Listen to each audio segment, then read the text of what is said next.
आपके साथ अब एक कहानी शेयर करूँगा। ये कहानी शेयर करने के पहले मैं बता देना चाहता हूँ, एक कहानी एक कल्पना है। This work is completely a fiction. It is created through imagination. एक कहानी से कोई लोकेशंस और कैरेक्टर्स को लेके क्रिएट किया हुआ है। इस कहानी का कोई किसी जीवित या मृत व्यक्ति से कोई संबंध नहीं है। किसी को लगेगा कि इसके साथ संबंध है इस कहानी से, तो वो एक योगायोग है। It is a share coincidence, that's it.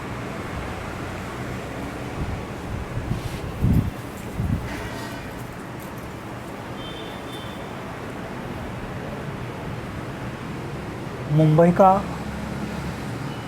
अंधेरे का एरिया, बारिश हो रही है।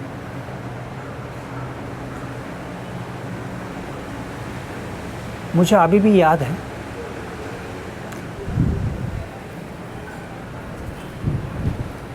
मैं करीबन 12 बजे एक जगह आया था फूड लेने के लिए, जहाँ पर एक वेज थाली मिलती है। कभी कभी वहाँ मैं फूड खाता भी था, क्योंकि वहाँ क्राउड होती थी। जब क्राउड होती थी तो मैं पार्सल लेके जाता था। तो मुझे याद है कि उस दिन मैं वहाँ आया और वहाँ ज़्यादा क्राउड नहीं थी, क्योंकि बारिश हो रही थी और क्राउड अभी तक आई नहीं थी।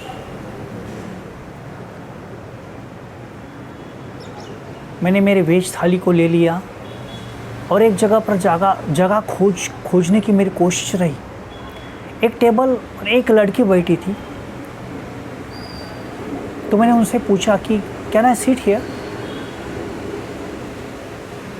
यस यू कैन, उसने मुझे कहा। मैं टेबल पर बैठ गया।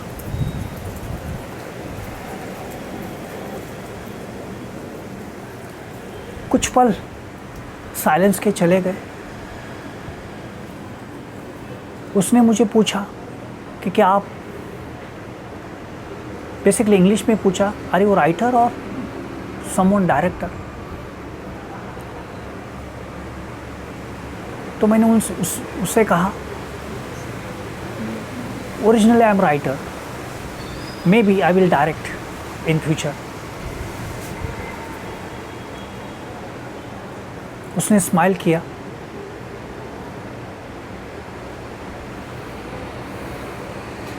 खाते वक्त थोड़ी सी हमारी बातें हो गई। उस बातों में से ये मुझे पता चला कि उसका नाम सुमिति है।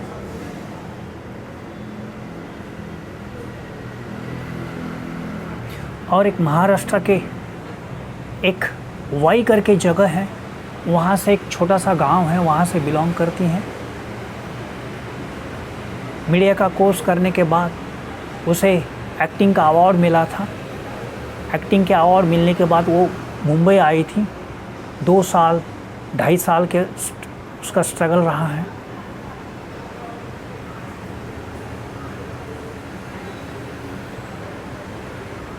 मैं उस दौरान 1 साल के लिए मुंबई रहता था, अंधेरी में।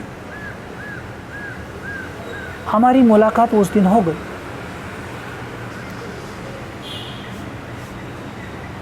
मैंने कहा मैं पुणे से हूँ, यहाँ टेम्पररी बेसिस पर आ गया हूँ, हो सकता है मैं ज़्यादा समय के लिए रह सकता हूँ।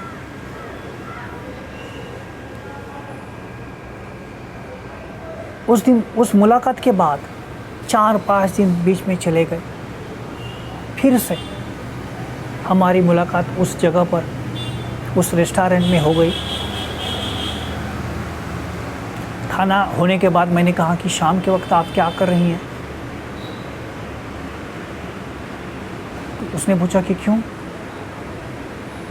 मैंने कहा कि आपके पास शाम के वक्त रहेगा तो मैं कुछ आपको एक्टिंग के लिए कुछ पृथ्वी थिएटर आप आ सकते तो आ जाओ, वहाँ चाय कॉफ़ी ले लेंगे और कुछ लोगों के साथ आपको इंट्रोड्यूस करके दे सकता हूँ जो आपको काम मिल सकता है एक्टिंग का। तो उसने कहा आज तो नहीं है लेकिन कल हम शाम के वक्त मिल सकते हैं। लेकिन उसने एक शर्त डाल दी। ये शर्त थी कि मैं वहाँ आ तो जाऊँगी लेकिन आपको आपके बाइक पर मुझे वहाँ मेरे घर पर आते वक्त ड्रॉप करना है। मैं आ जाऊँगी वहाँ पर ऑटो से किसी दोस्त को साथ लेके, लेकिन you have to drop me after that, after finishing our meeting. मैंने कहा ओके दैट्स फाइन।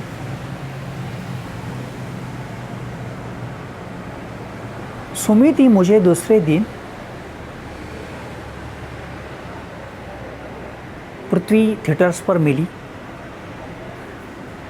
वहाँ पृथ्वी थिएटर का एक सुंदर कैफ़े है, उसका नाम है पृथ्वी कैफ़े। उस वक्त था, अभी बहुत पानी बह गया है। सुंदर कैफ़े था वो, बाहर बैठने की जगह थी। बहुत क्रिएटिव लोगों का वहाँ पर आना जाना था। मैंने कहा कि तुम्हें चाय चाहिए पसंद है या कॉफ़ी? उसने कहा कुछ भी। मैंने कहा कि मैं चाय मंगवा रहा हूँ, आपको बोलिए कि तुझे क्या चाहिए? उसने कहा कि ओके चाय इसको। तो उसने भी चाय मंगवा ली।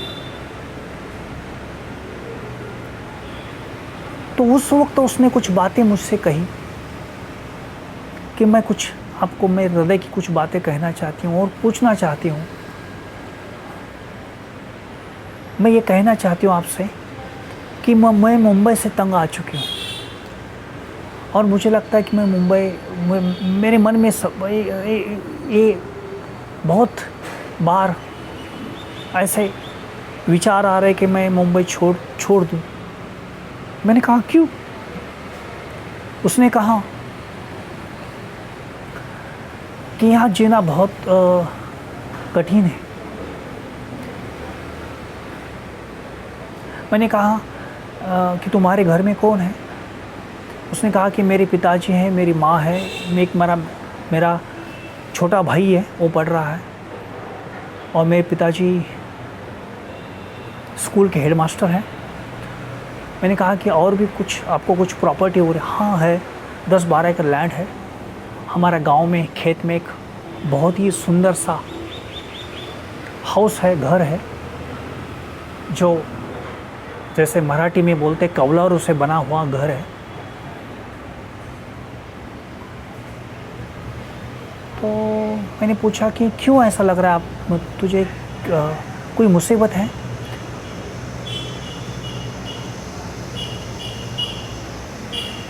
तो उसने कहा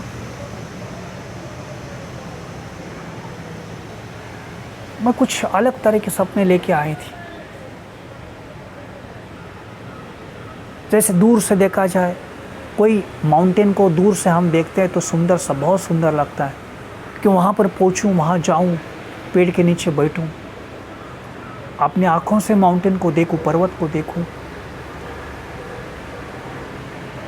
पर्वत को, उस सौंदर्य को मेरे आँखों में उसको बंदिश करूँ। ये भाव था मेरा मुंबई आने के पहले। लेकिन यहाँ आज मैं आ गई हूँ,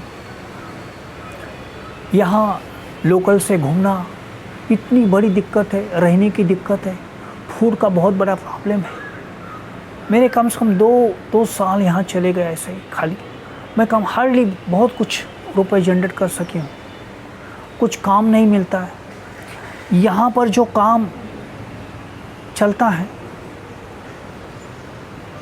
जिन लोगों को मिलता है, मुझे पता नहीं चलता है कि उनको कैसे मिल जाता है। वैसे Sumiti she was a beautiful girl, she is a beautiful, वो सुंदर थी, ब्राह्मण घर से थी,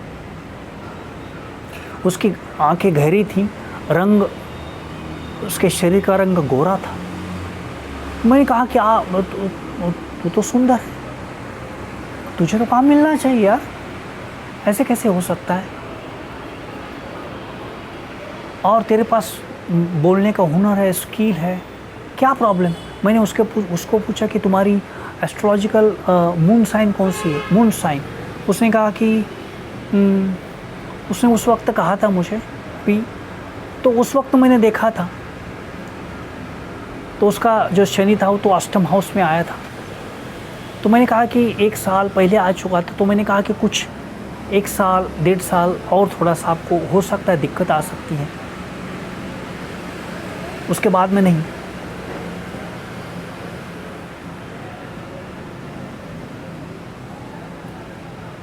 हमारी वहाँ बातें हो रही थी, उसके चेहरे पर मुझे वो नज़र आ रहा था कि बॉम्बे ने जो दिया है उसको, मुंबई ने जो उसके साथ, क्योंकि हर किसी की अपनी अपनी एक कथा है, एक कहानी है, एक स्टोरी है।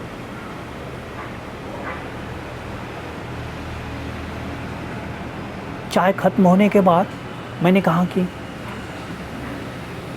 चलो थोड़ा सा हम बीच पर जाके थोड़ा सा वॉक करते हैं। बोले हाँ चलो।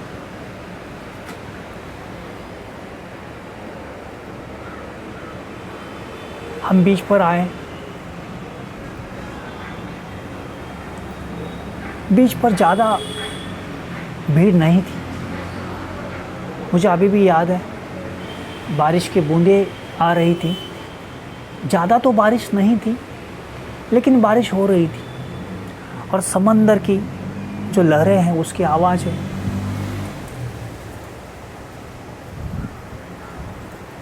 और रेत पर चलना, ये अभी भी मुझे याद है कि बहुत ही एक सुखदायक अनुभव था।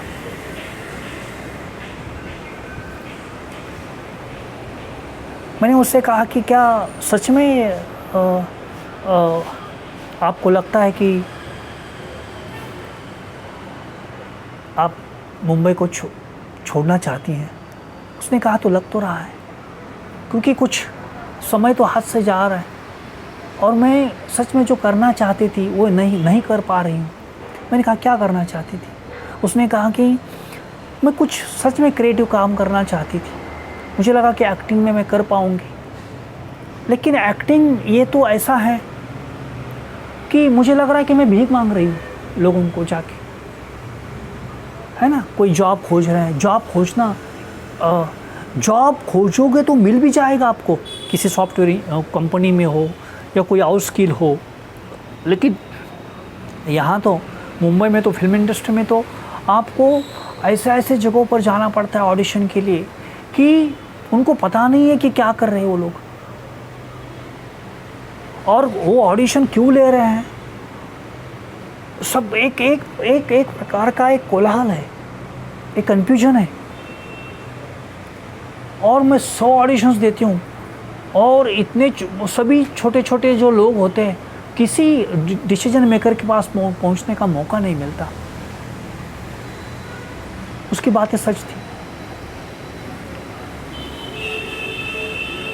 फिर उसने कहा कि मैं ज़्यादा पैसे भी नहीं कमा सकी हूँ, यहाँ पर पैसे की दिक्कत है, हमेशा हर महीने के लिए बाबा से रुपए मैं मांगती हूँ। वो तो ठीक है, उनके पास अभी है, लेकिन जैसे जैसे समय बीतता चला जाएगा तो मेरे ख्याल से मेरा समय यहीं चला जाएगा, मैं कुछ नहीं कर पाऊँगी, तो हो सकता है कि ये भी समय मेरे हाथ से चला जाएगा।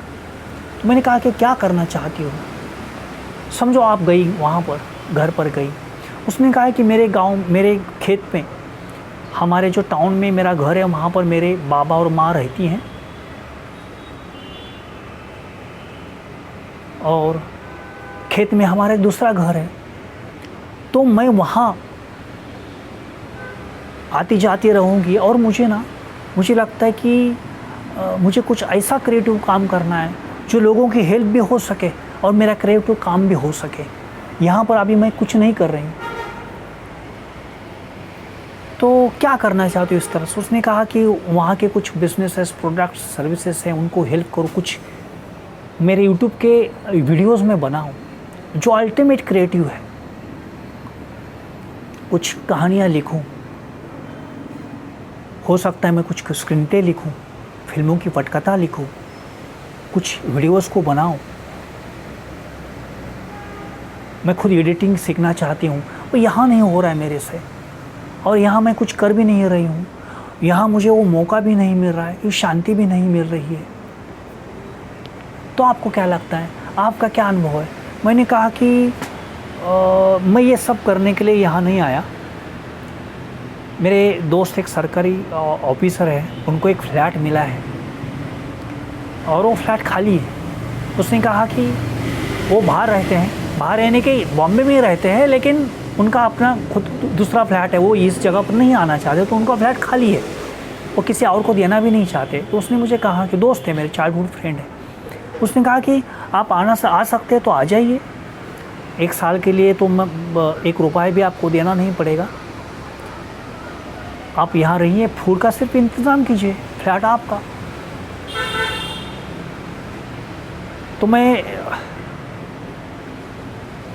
मुझे नहीं लगता था कि मैं मुंबई आ जाऊँगा, लेकिन फ्लैट देखने के बाद 2 महीने के बाद, फ्लैट देखने के बाद 2 महीने के बाद मैं आ गया वहाँ पर कि चलो एक बार देख लेते हैं। तो अभी 6-8 महीने हो गए हैं। मैंने एक शॉर्ट फिल्म बनवा दी थी, मैंने उसको कहा, लेकिन ऐसा कोई इरादा नहीं है अभी कुछ बनूँ, कुछ करूँ, बस अभी I am passing my time, just enjoying few moments here and there.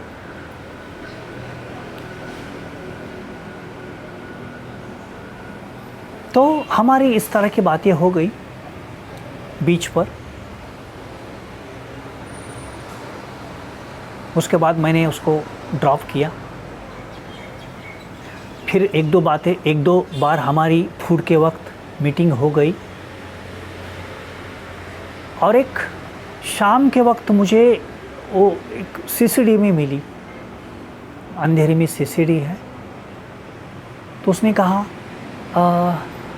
कि 5 दिन बाद, हो सकता है 5-6 दिन, within a week I have decided to go to my home. वो एक, मैंने कहा ना आपको कि वाई करके प्लेस है यहाँ महाराष्ट्र में, बहुत सुंदर प्लेस है, पहाड़ों की प्लेस है, जहाँ माउंटेन्स है चारों तरफ, बहुत ग्रीन प्लेस है, हरियाली है, वृक्ष बहुत है।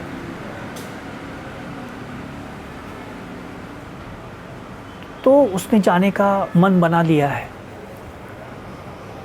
वो हमारी मुंबई की वो आखिरी मीटिंग थी, आखिरी मुलाकात थी। उस वक्त उसने मुझे कहा, उसने मुझे कुछ फैक्ट्स बोल दिए। मैंने सुना तो था, लेकिन मैंने सुना था और पढ़ा था, लेकिन किसी जिंदा आदमी से ये बातें सुनने को मिल रही थी। बातें ऐसी थी कि बॉम्बे में जितनी लड़कियां आती है, 100 लड़कियां आती है तो 90 लड़कियों को काम नहीं मिलता, 10 लड़कियों को काम मिलता है। 90 लड़कियां उसमें से फिर बहुत सारे गलत काम भी कर सकती हैं, पैसों के लिए सर्वाइव करना पड़ता है, कुछ गलत कदम उठा सकती है। यहाँ पर लड़कियाँ ज़्यादातर स्मोकिंग करती है, आर्टिस्ट के नाम पर स्मोकिंग होता है। धीरे धीरे आपका कॉन्फिडेंस लेवल, आपको सक्सेस नहीं मिलेगा, कोई काम नहीं मिलेगा तो कॉन्फिडेंस लेवल नीचे जाता है, और भी आप खाई में गिरते जाते हैं। अपने माँ बाप का सपोर्ट नहीं होता है तो और भी प्रॉब्लम, मुसीबतें आपके सामने आ जाती हैं। आपका इम्पल्सिवनेस, चंचलता, मन की चंचलता इतनी बढ़ जाती है कि आप सुकून से कोई डिसीजन नहीं ले सकते, सुकून से जी नहीं सकते। उसने मुझे सब बातें कही, और यहाँ की लोकल ट्रेन की जो जर्नी है वो सबसे वर्स्ट है, सबसे हॉरिबल है। उसके कम से कम रोज़ 5, 7, 10 लोग मर ही जाते होंगे। लोकल ट्रेन में लोकल ट्रेन के ट्रैवलिंग से, क्योंकि जिस तरह की जर्नी है। तो उसने कहा कि मैंने कहा था आपको, लेकिन मुझे लग रहा है कि मैं एक बार इसका प्रयोग कर लूँ।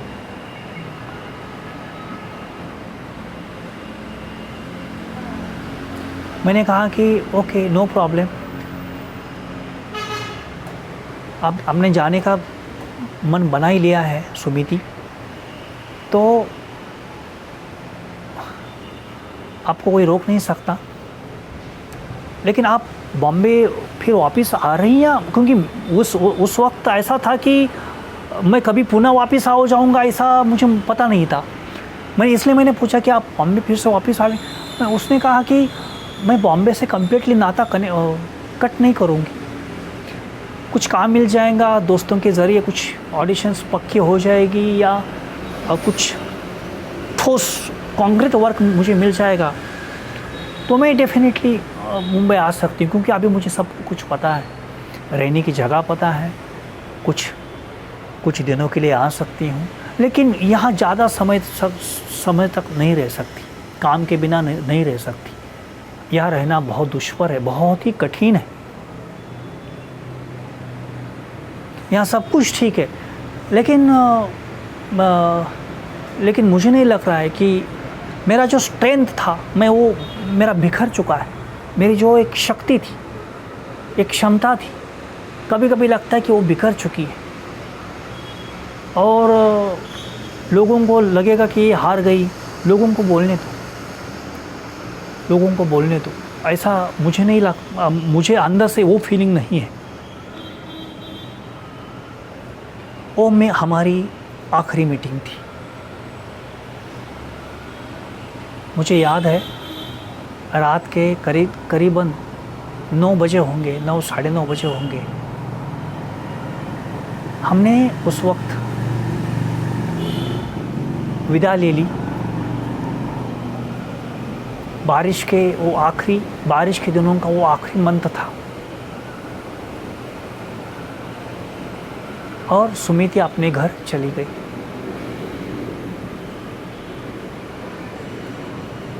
उसके बाद 5-6 महीना मैं और बॉम्बे में था। इसी दौरान हमारे कुछ फ़ोन पर बातें होती रहती थी, कभी व्हाट्सएप पर मैसेजेस आते थे कि क्या चल रहा है, हाउ आर यू। उसका वो डेवलपमेंट यूट्यूब के वीडियोस को बना के मुझे भेजती थी। उसने एक चैनल क्रिएट किया हुआ था, रैंडम चैनल था,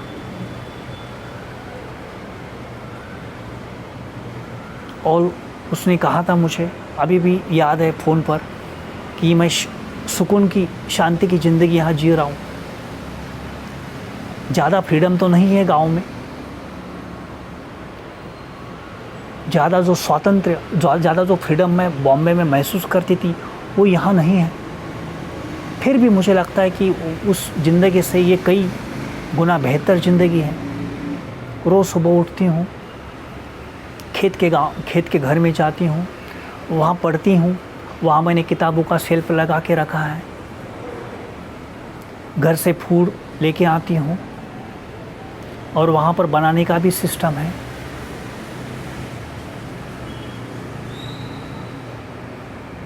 कुछ किताबें मुझे पढ़नी थी, मैं पढ़ रही हूँ।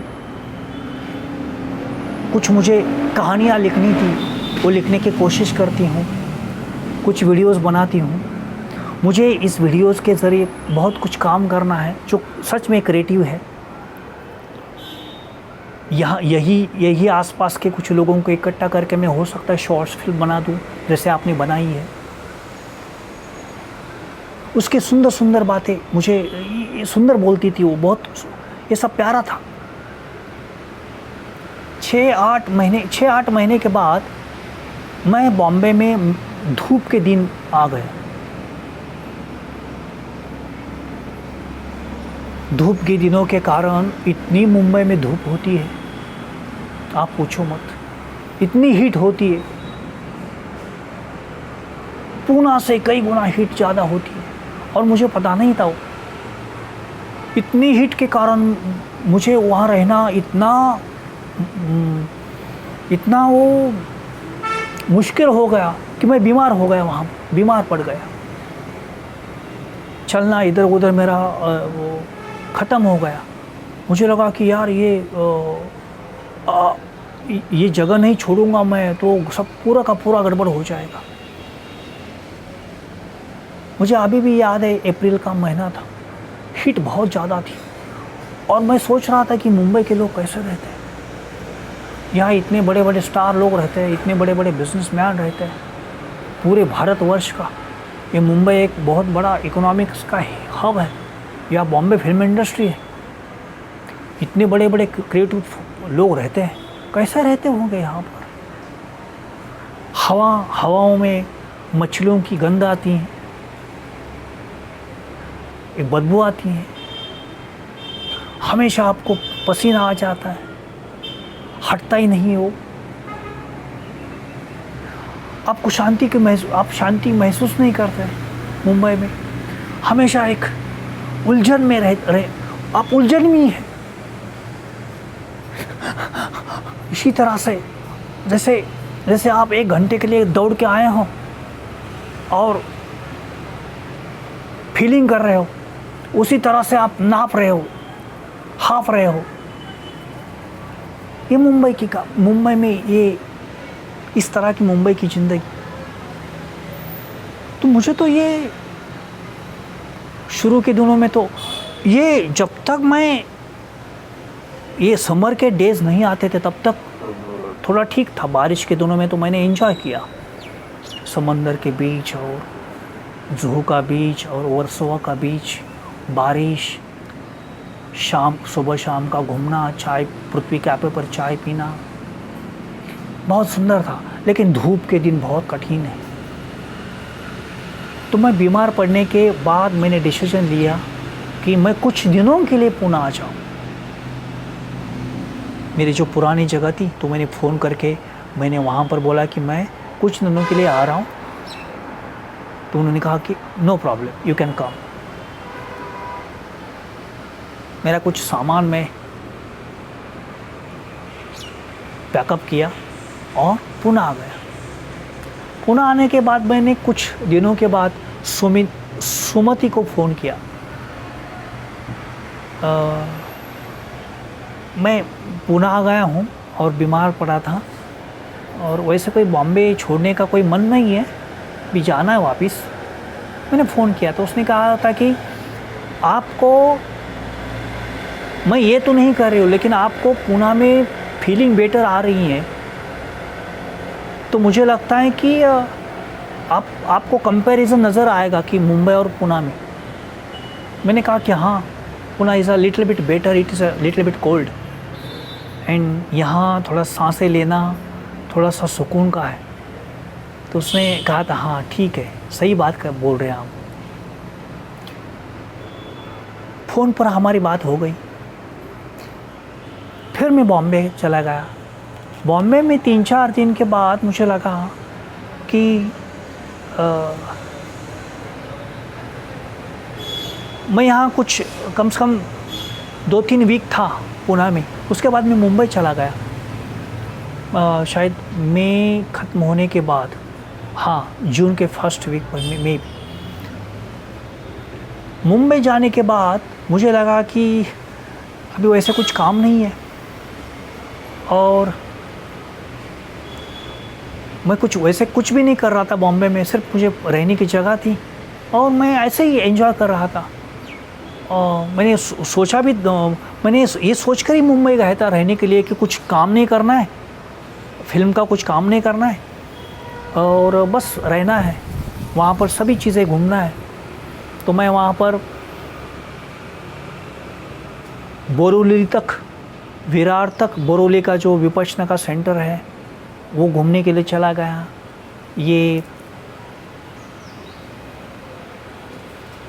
गेटवे ऑफ इंडिया के वहाँ से हम जाते हैं ना जहाज़ से, उस पार पर आपको केव्स देखने को मिलती हैं, वो केव्स देखने के लिए चला गया।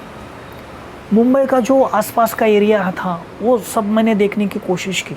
पूरी मुंबई घूमने की कोशिश की और मैंने एंजॉय किया। लेकिन जून में मैं जो भी मेरा बचा कुचा सामान था सब लेके मैं पूना शिफ्ट हो गया। पूना शिफ्ट होने के बाद मैंने फिर से सुमिति को फ़ोन, हमारा व्हाट्सएप का जब मैसेज हो गया था एक बार, तो मैंने फ़ोन किया। तो मैंने कहा कि मैंने अभी तो मुंबई छोड़ दिया, आपका जैसा हो गया मैं यहाँ आ गया हूँ।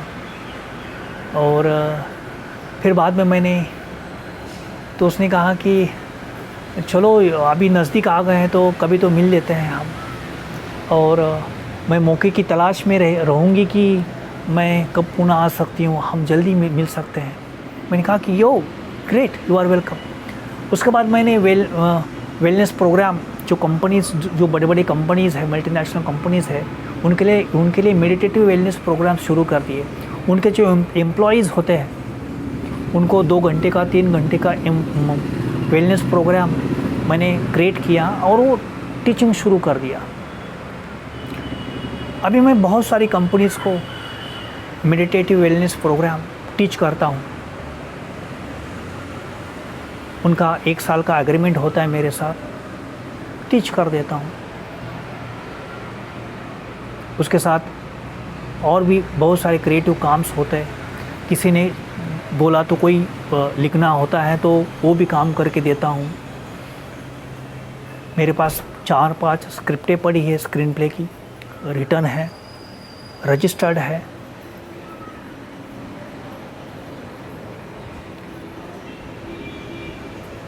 ये कहानी सुमिति की एंड करने के पहले मैं आपके आज सुबह की गुड न्यूज़ देता हूँ। सुमिति का सुबह सुबह मुझे फ़ोन आया आज कि राम, मैं बहुत जल्दी, हो सकता है कुछ दिन बीत जाने दो, मैं आपको कंफर्म डेट्स बोल देती हूँ, मैं पुणे आ रही हूँ।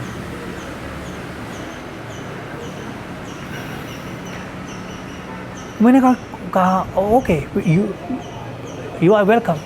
तो उसने कहा कि आपको मुझे थोड़ी सी मदद करनी है। मैं वो कुछ जो मिस्टिक लोग हैं महाराष्ट्र के या भारतवर्ष के, उनके ऊपर एक वीडियो सीरीज कर रही हूँ। उनकी जीवन की कहानी, उन्होंने दिया हुआ कंट्रीब्यूशन, इसके ऊपर मेरे हिसाब से मैं कुछ लिखूँगी, कुछ बोलूँगी और कुछ एपिसोड बनवा दूँगी। इस तरह के वीडियोस हैं मेरे। तो मैंने कहा कि तो उसके लिए मेरी क्या मदद चाहिए। उसने कहा कि आपको वो जो ओशो का जो आश्रम है उसके पीछे की जो एक गार्डन है, हाँ, मैंने कहा ओशो तीर्थ, हाँ, वो मुझे देखनी है। और हो सकता है मैं ओशो के जो अंदर जो आश्रम है, रिसोर्ट है, वो भी देखना चाहती हूँ। मैंने कहा कि अंदर कुछ नहीं है, आप देख सकती हैं। Now the place has changed, आप देख सकती हैं, लेकिन वो बदल चुका है सब कुछ, पुराने जैसा कुछ नहीं है। तो उसने कहा कि वो पूरी की पूरी बातें आप मुझे बोल दो, और वहाँ के कुछ फ़ोटोग्राफ चाहिए मुझे ओशो तीर्थ के गार्डन के, वहाँ कुछ शूट भी करूँगी मैं। और 3 दिन का मेरा शेड्यूल है और हम जल्दी मिलेंगे। और हम जुहू में जैसे हमने पृथ्वी कैफ़े में कॉफ़ी ली थी, चाय लिए थे, इस तरह के हमने वो लम्हे हम फिर से बटोरेंगे और जल्दी हम मिलेंगे। आज जब सुबह उसका जब फ़ोन आया मुझे, तो मुझे लगा कि ये कहानी आपके साथ शेयर करनी ज़रूरी है। जैसे मुझे सुमिति मिली थी और उसका वहाँ से मुंबई से लेके आज तक की जर्नी, आज मुझे आपसे ये गुड न्यूज़ में दे सकता हूँ कि उसके 3 यूट्यूब के चैनल्स हैं। एक ट्रैवल के ऊपर है, एक योगा और आयुर्वेदा के ऊपर है, और एक रैंडम है जिसमें वो सभी वहाँ के बिजनेसमैन हैं, वहाँ के सर्विस और प्रोडक्ट्स क्रिएट करने वाले लोगों के लिए एडवर्टाइज करती हैं उनके प्रोडक्ट्स के ऐड बनाती हैं, उनके सर्विसेज को वीडियो के ज़रिए उसको प्रसिद्धि देती हैं। तो उसने वहाँ पर काम बहुत बड़ा कर दिया। वो सच में क्रिएटिव काम कर रही है। और उसने ये भी मुझे कहा कि अभी जब उसने मुझे फ़ोन किया था कि मैं आपके साथ ये भी बात शेयर करना चाहती हूँ कि मैं I am in love with someone. तो उसने कहा कि बॉम्बे में तो ये नहीं हो सका, लेकिन यहाँ पर हो सका। वो अभी किसी के प्रेम में अभी है। तो वो सब बातें, नई नई बातें अभी मेरे ख्याल से जब मिलेगी तो इसके आगे की ज़िंदगी हम उस पर बात करेंगे।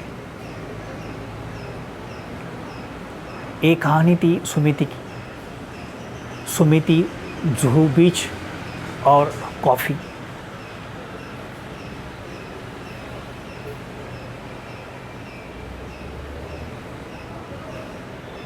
सुमिति जैसे सभी लोगों को,